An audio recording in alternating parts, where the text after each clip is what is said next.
how to show or hide the battery charging level information on the lock screen on the Samsung Galaxy S25 series.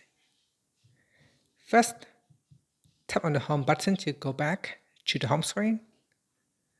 Now from the home screen, swipe down at the top, then tap on the settings icon. Next, from the settings page, we then scroll down and tap on display. After that, we then scroll down.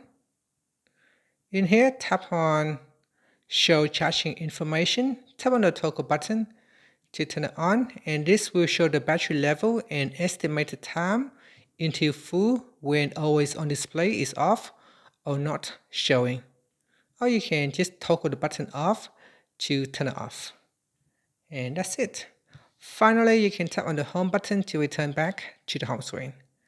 Thank you for watching this video. Please like and subscribe to my channel for more videos.